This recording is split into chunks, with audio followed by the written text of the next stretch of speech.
heaviest person I've ever caught. This is the new Ohmega. And I brought somebody over here to explain to you what that even is. We asked you guys what you wanted us to ask Tommy. And so you have 82 questions on here. Oh my gosh, wow.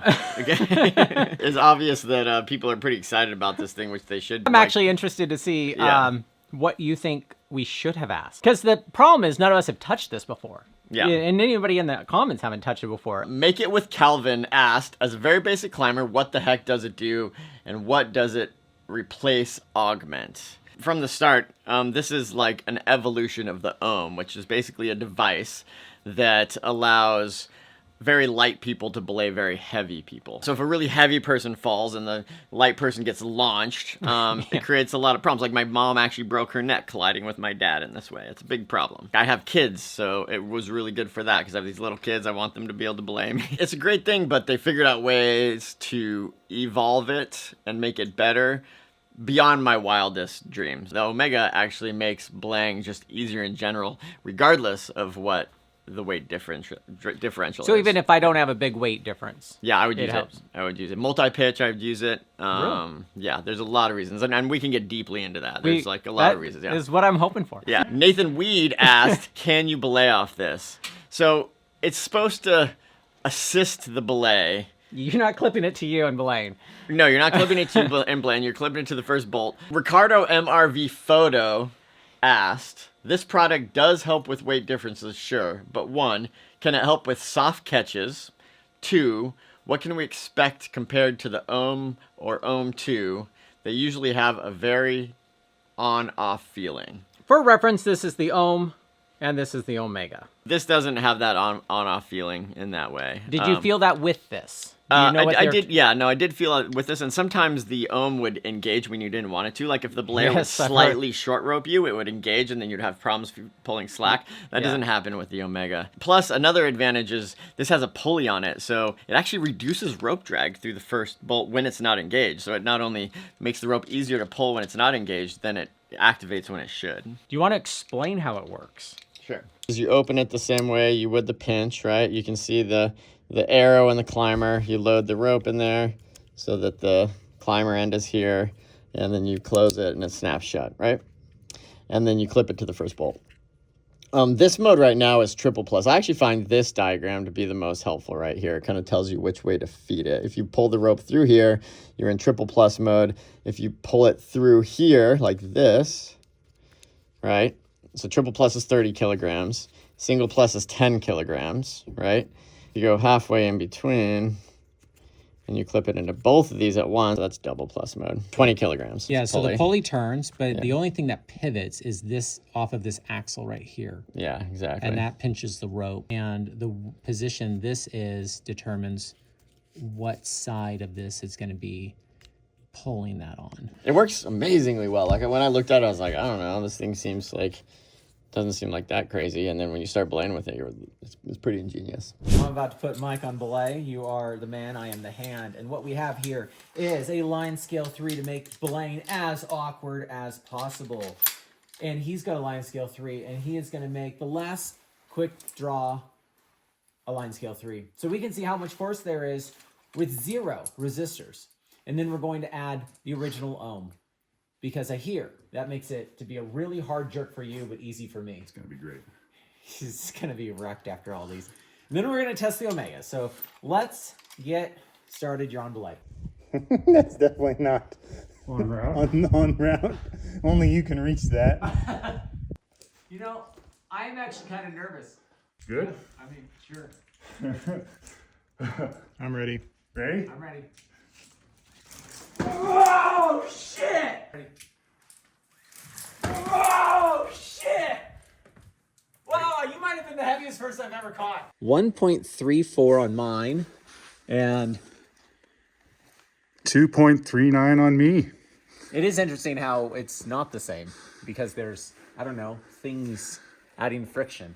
But that still sucked me up quite a ways. My gree is now slammed into the quick draw, and my head almost went up your butt. So if only there was a device that would prevent that. I guess that's why you needed a Ohmega, is it? An ohm? I'm getting confused. This is the original ohm. And the reason we're using this is because people say it catches hard and that it's going to suck for you. And we want to test that because I can't just take people's word on the internet. Oh, that was great for me. How was it for you? I mean, harder. I am not up your ass right now. Hey, I don't make the best hat. Let me give you the quick tour. Yeah. So you push this button. Just like the pinch, right? Well, this one's actually harder to open than the pinch, which is something I like. Okay, everybody ready? Yeah. Coming in. Wow, that was sick. Soft as cat yet, and it was very soft. Okay, so what's your number? I'm at 0.53, the lowest yet. 1.71. NLEIF asked, what rope diameter can I use with the Ohmega? Do skinny ropes work the same as fat ropes? Yeah. So Or are they going to feel different? Yeah, they will feel different. We tried this with a 6 mil rope, a 6 mil tagline. Of course. We tried it course. mostly with the kind of ropes that I generally use as single lead lines. Okay. Like the Swift 48. Okay. We tried it with the Canary. Okay. And then we tried it with the Siskin. And those are all skinny 8? I don't really use like 10.5 mil ropes anymore. What about a 9/8? I think we did try it with a 9/8, like the Boa Eco or something, Yeah. whatever that is. Yeah. Yeah, we tried it with that. And I would say like the difference between like a 8.6 and a 9/8 was negligible. It felt basically the same. But what about when you did the 6? The 6, it felt a little bit different, but not crazy. Like you can use it with all of them, but just like a tube style blade device or something, there's a difference in those too. So you just have to get kind of used to the difference. Yes, nope on Yatno asked, any plans for colors other than green? Something more neutral, maybe. I don't know. We're starting to make pinches in purple, so are you? I wouldn't be surprised. Oh, okay. Yeah, neutral. Yeah, they like to be undercover. Probably not. This is a European company, remember? BF Keats asked, can you use it when there's no weight difference or a heavier belayer to reduce rope drag? Yes, you can, actually. It reduces a little bit of rope drag. As you can see, I'm psyched. Yeah, you are psyched. Like, honestly, I was skeptical. I was like, we don't need these things. Like, why do we need these I was things? skeptical. Were you like used to belaying with the way we're belaying, and it works out just fine. Change. But then it totally changed my mind, and I love that when that happens. So you can use this with the lighter person. What's the lightest a person could be and still have enough weight to be lowered if this is adding resistance, 10 feet up? Yeah, so this adds 10, 20, or 30 kilograms depending on which setting it's on, right? So you're not going to belay a 30 kilogram person with a 30 kilogram resistance on there. Right, yeah, So you'll you'd put have it in at the 10. you'll put it in the 10. Say you have a 30 kilogram person, right? Okay. And then you have it in the 10 kilogram mode, and then as they're climbing, they accumulate another 20 kilograms worth of rope drag. Then they're not going to be able to make it down. You're going to have to take that off to lower them down. But a 30 kilogram person is pretty light. Yeah. And so I would say the person that's too light to belay it is if you would be comfortable belaying that person without a belay device or the Ohmega. Like if you have somebody that's so light that you could just hold the rope in your hands and be comfortable with that, which nobody does that. My dad did that with me when I was little. Really? Yeah. Just hands? Yeah, just his hands. My dad was a bodybuilder. Okay. Strong hands. Loy Clements IV asked, will the device use hardware that allows the user to perform maintenance, i.e. clean, replacing parts by taking it apart, or will the device use fixed hardware like rivets? Soft goods don't last forever. Hard goods last not forever, but you know what I mean. Long time. And so, yes, you can replace the sling on this. And they have the instructions. The rest of it looks super riveted. We probably don't want you to take it apart. Robbie Huey asked, when can I get this on the How Not To store? By the time you see this, you can buy it. There you go. Yeah, That's cool. when you can get it. But if you only extract information from How Not To and then go elsewhere to buy it, then you're a jerk. you're a jerk. Hongmo Sim asked, how long is the material expected to last before replacement? They're talking about the soft material, the string. or the sling. I mean, I would say that how long does it take to wear out a dog bone or like the belay loop on your harness? A pretty long time. It should last a pretty, like if you wear that out, I'm proud of you. Good work. You've used it a lot. Don't let your gear be retired because of age alone. Yeah. Please climb enough to wear it out. Don't be like me. Ambicentestry asked, in which situation would the ohm be better? Does the Ohmega make ohms obsolete? So I think the ohm is still relevant for people who want a simple device that's never going to wear out, and you have the situation where the climber is way heavier than the belayer. That's what the ohm's for. The Ohmega does still do that well, but it's for everybody and even multi-pitch. Like you can do so much more with the Ohmega. Another crazy thing about it is, you know, like when you're normally belaying somebody, you're always thinking about if they fall, you're going to get lifted and how you're going to swing into the wall. Yeah. That doesn't happen anymore with this. Okay. So you could literally stand 40 feet from the base of the root and belay somebody from out there. Okay. And so you walk around, you end up walking around. If your neck's hurting, you're like, walk out. And you just don't get thrown into the wall. And another advantage is if you're belaying somebody on a project that's taking them a lot of time, you know, it's kind of like annoying to sit there and like hang. You don't really have to like to suck in rope if they want to go up. It takes most of the weight as you suck in rope. It just makes the whole belay experience so much more chill and comfortable. You see so many videos out there of like, you know, especially in Europe, of climbers whipping and the belayer just getting like tossed into the wall. It's not going to happen with this thing. I think the difference between belaying with a tube style belay device and then a gree-gree, like we all got used to that difference at one point. It was so much easier to belay with a gree-gree. Yeah. Once you got used to it, I feel like it's that amount of difference again. Miguel Elbow Zero asked, have you ever used it for simul-climbing? I know that it's not meant for that, but we're talking about Tommy Caldwell. I don't think this would really be useful for simul-climbing. At least I haven't figured out a scenario where I'd use it for simul-climbing yet. Okay, Dave Nelson 5243 asked, would he use it to let his kids belay him? Yes, of course. Fitz is like 80 pounds.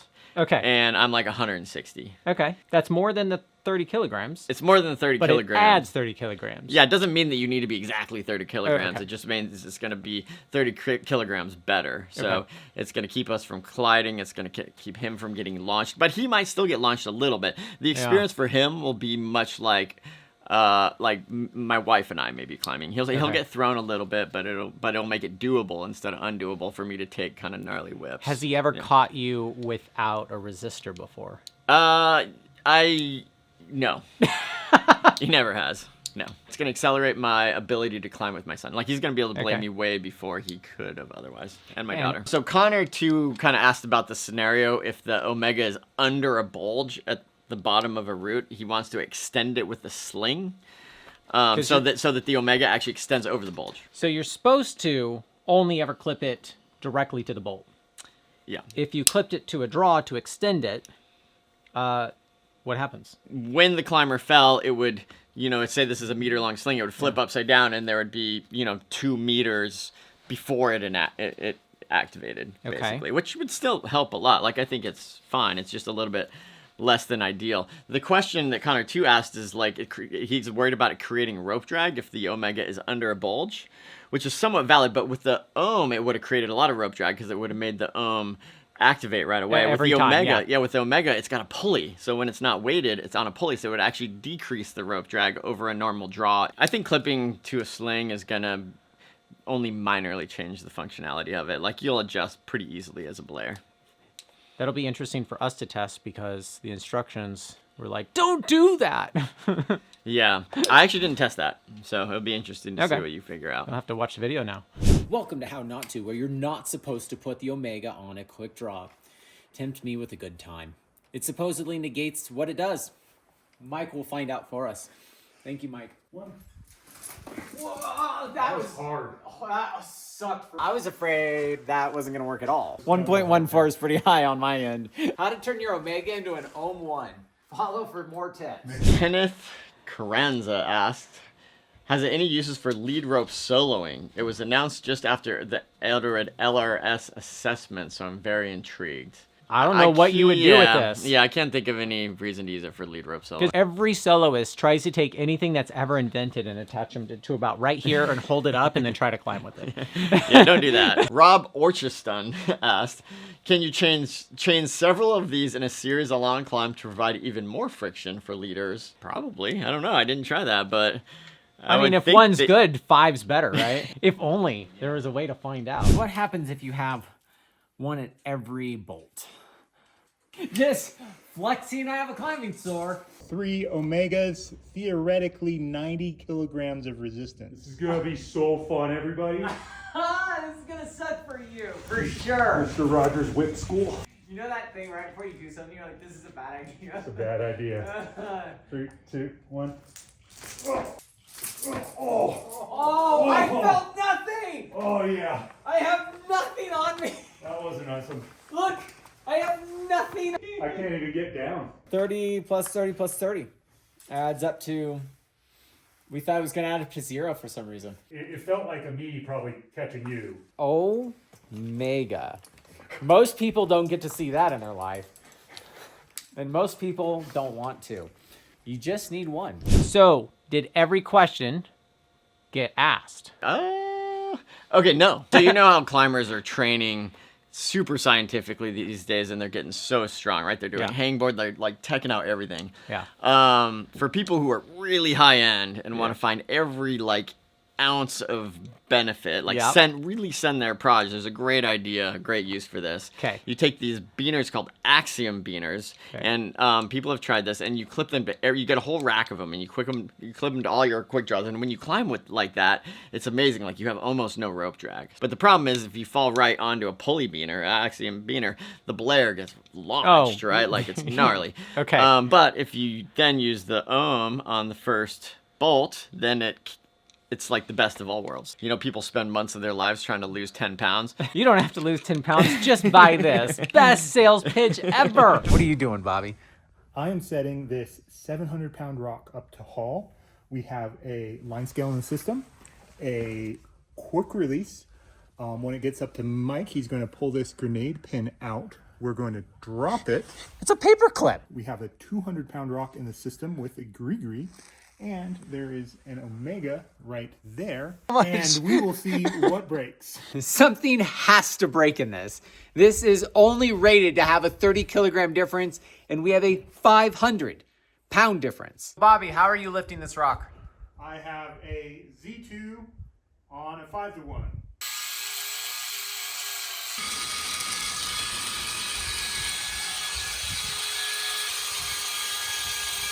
Three, 2, 1, go. What? Did it even... Nothing broke? We are going to try that a second time. This time, the belayer is way more attentive. 3, 2, 1, go.